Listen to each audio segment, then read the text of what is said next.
Good morning, and it is great to be with you here today. When I realized that I wasn't just in Iowa, but that I was at Iowa State, I emailed two very close friends of mine who are Iowa Staters.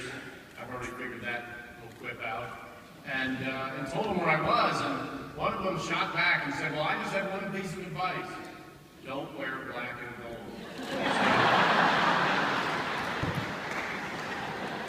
gold. Blue and white. Blue and white today, neutral for Iowa. But it is a pleasure to be here as the president of the Senate Conservatives Fund, which was begun by Jim DeMint 6 years ago, and has had great success over those years in helping elect people like Marco Rubio, Mike Lee, Rand Paul, Ted Cruz, Deb Fischer. And this year, among the candidates we're supporting is Joni Ernst, right here in Iowa.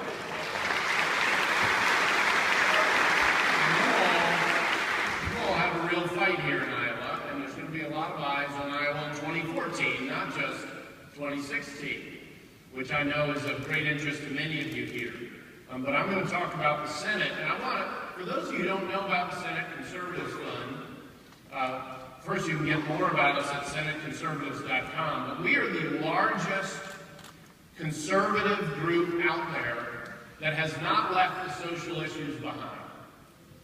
We are a complete conservative package. We believe, very much so, that the size and the scope of our federal government has become a tremendous threat to the liberty of every American. But we also understand the foundation of this country, that even Thomas Jefferson, who was the least faith-focused founding father, perhaps along with Benjamin Franklin, who wrote the Declaration of Independence, including that line in the Declaration that Dr. Martin Luther King called our national creed, which I thought, and I still think, is a spectacular name for it, and you all know it.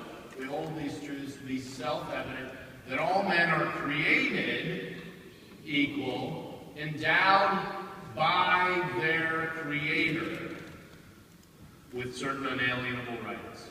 Not by government, not by men, not by the president, he hasn't gotten the memo,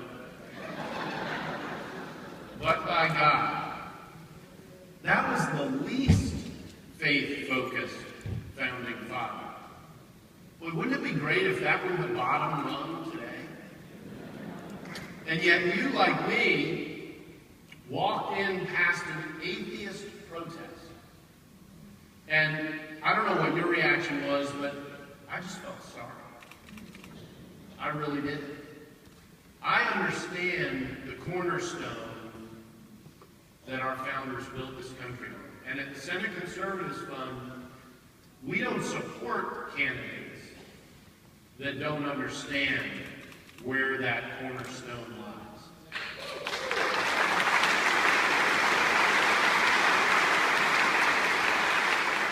So, we are the biggest conservative group out there that maintains a strong focus on social issues. And how they get debated at the federal level is itself a question that's worthy of some discussion. But by the end of this cycle, the Senate Conservatives Fund and Senate Conservatives Action, our super PAC, will have spent over $20 million supporting candidates that support these values. And over 70% of that will be what I call lead on target. I also support the second amendment. By delivering that money in three ways. One, directly to candidates for them to spend, no strings attached. And I can tell you as someone who's been a statewide candidate, who has struggled to get establishment support, that having that money delivered by our members, which is where it comes from, is critically important. There are an awful lot of groups out there, especially the party groups, who say, well, we're going to spend this much money, but you got to use this consultant, and you got to use this person for that, and that.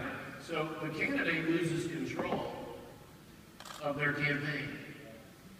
And we want to learn about these candidates in part by how they run their campaigns.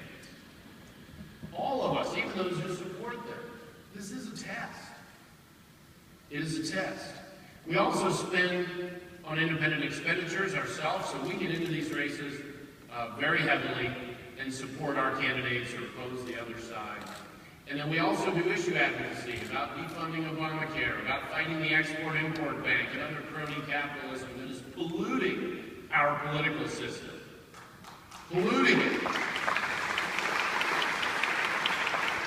And I would note that we don't view ourselves as competitors with a lot of the other groups out there. We view ourselves as allies. And I'll give you one simple example. We get mentioned a lot with Club for Growth. Well, Club for Growth had begun before Senate Conservatives Fund. So 6 years ago, we were spending $0 on elections, and the Club for Growth was much smaller than it is today. We're now going to spend, as I said, over $20 million supporting our candidates, and they are much bigger than they were when we began. They're allies, not competitors. We view this from the perspective of the conservative movement. And we won't all, or any of us, ever get everything right. But we need to keep moving back in the direction of the first principles of this country. And we're absolutely committed to that. Now, having spoken about many of our conservative allies, now let's talk about the National Republican Senatorial Committee. They're in a different category. And I don't know why the R is there for NRSC. Their chairman is Senator Jerry Moran, who said, we're not part of the Republican Party after the Mississippi debacle. He literally said that, and I give him points for honesty.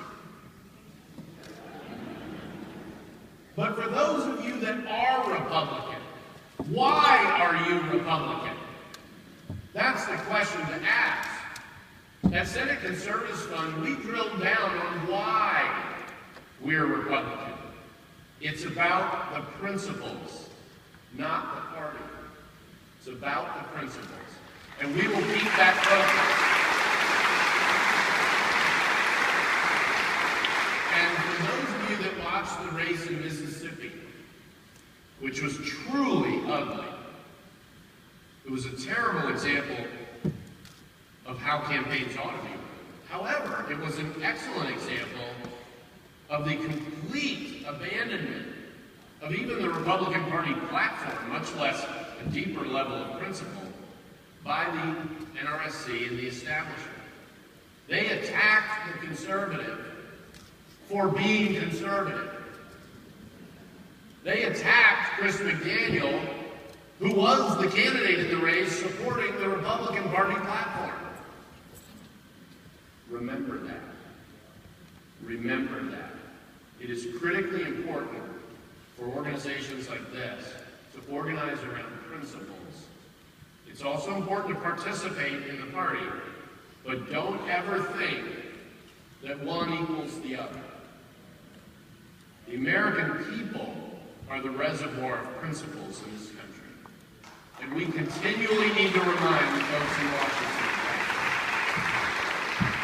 Conservatives understand that the greatest threat to our nation right now today is the growth in the size and power of the federal government. It is crushing liberty, and it is threatening life and families. And the insistence that we see from the left on certain forms of tolerance, always theirs, ends inevitably in vicious intolerance.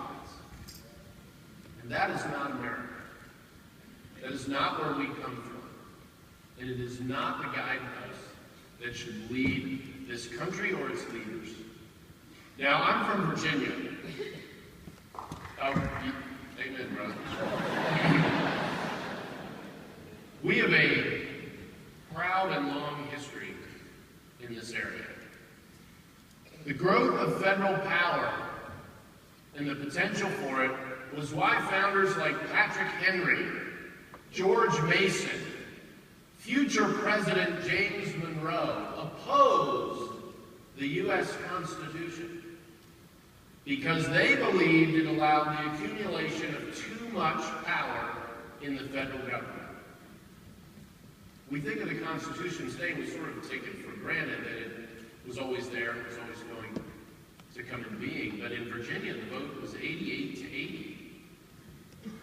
If 5 people voted the other way, Virginia wouldn't have ratified the Constitution. And then New York wouldn't have ratified the Constitution. Their margin was 2 votes. And they were waiting to see what Virginia did.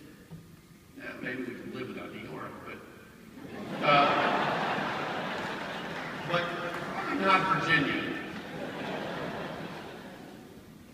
In only 10 years after those ratification debates, where the national leaders were James Madison, Virginian, father of the Constitution, facing off with Patrick Henry. And so Virginia's ratification convention was titanic. It was epic, put it the way my kids would say. And of course, we all know how it ended up. 10 years later, James Madison, the father of the Constitution, conceded that Patrick Henry was right. That he was already seeing the federal government, before 1800 folks, gathering too much power to itself. And that's even with the Bill of Rights. That was 215 years ago he said that. We have come a long way, and we have a federal government that has accumulated and assumed enormous amounts of power. And we need to take it back. And we need to send people to Washington who will take it back.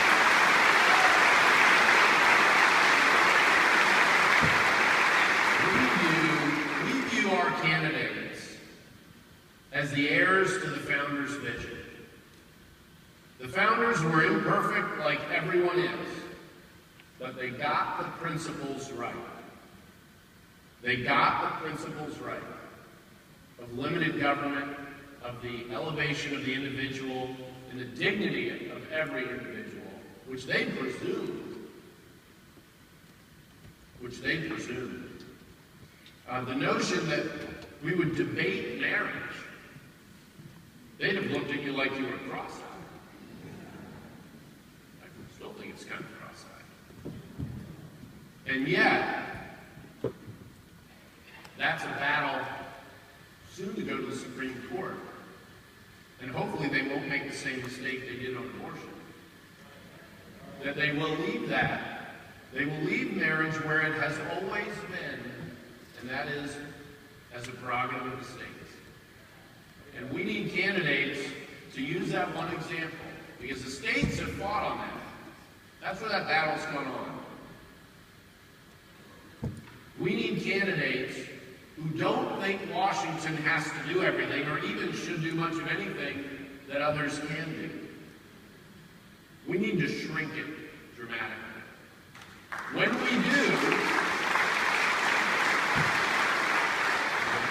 we do that, we will expand freedom for families, for individuals, for all of us. You know, Ronald Reagan talked about the economic pie. It grows bigger with good policies and shrinks with bad ones. I talk about the liberty pie. And it stays one size all the time. And there are 2 slices: government power and citizens' freedom. And everything government does to increase its power, more taxes, more spending, or more regulation, comes directly at the expense of our freedom. And our freedom. And we need to recognize that. And we need candidates who recognize that at the philosophical level, that it's part of the first principles of this country, which are universal and timeless. Means they apply everywhere, all the time. Just like anything that God endows us with. Universal and timeless. That means every single vote in the U.S. Senate, whether it's on the rules of the cloakroom or the approval of a justice to the Supreme Court. The first principles of this country need to guide that vote. They need to guide that vote. And that's why we view our candidates as the heirs to the founders. The people we're looking for are committed to the reestablishment, and let's face it, it is the re-establishment of the primacy of those principles. America is the greatest nation in the history of the world because of those principles. We're not a people, we're not a clan, we're not a tribe. We've made lots and lots of mistakes, and we'll continue to. But in the same way Christians aspire to the perfection of Christ, has anybody made it? No, good. Yeah, I don't want to see any hands. Thankfully, I have bright lights. But that creed that, as Dr. Martin Luther King called it, that's our national standard. And we didn't reach that when they wrote it. We had slavery. Slavery, liberty, that doesn't work. But the principles were right. The bar was set correctly. And we will never reach it. But we are obligated to try as a nation. America's pursuit of that standard has changed the world.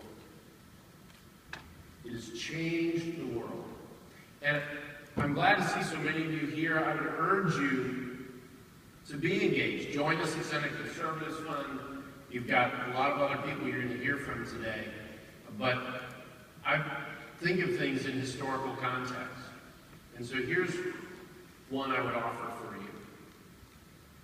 How many of you can name 5 people who were at Valley Forge? How about 3? 2? Not counting North Washington. George is the only one who got visitors. But everyone here knows what they did. Right? Right? And they delivered us the greatest country in the history of the world. And we don't know their names. Well, we don't need to know their names. We are not called to win. We are called to fight. And we need to keep fighting for the same principles that they sacrificed their very lives for.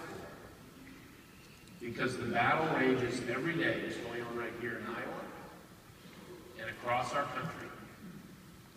But don't ever forget that that's what you're fighting for. It isn't about a name on a ballot. It should never be about a name on a ballot. It should be about that person's commitment to the principles that those folks sacrificed for at Valley Forge.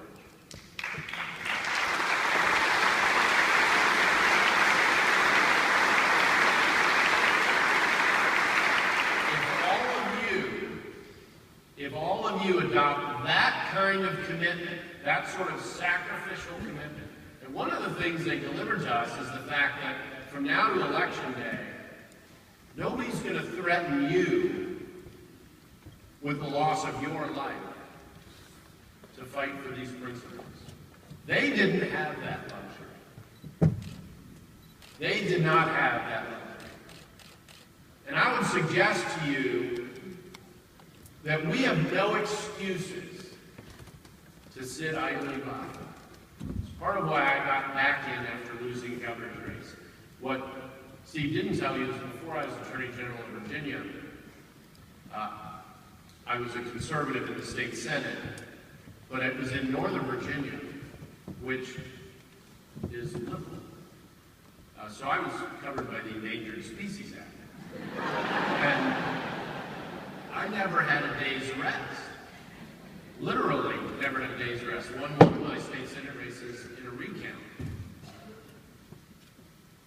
That kind of battle is going on all over this country. Some of them are that close. And we will never have a perfect candidate.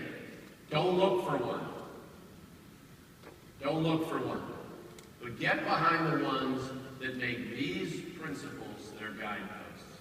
That's what we do at the Senate Conservatives Fund, and it's what I would urge every one of you to do. And when I say get behind, I mean do something. Do something. Whether it's write a check, knock on doors, whatever it is, get out of your seat and do something.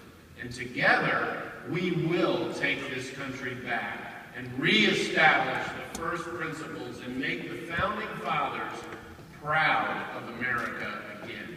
God bless all of you, and thank you for having me.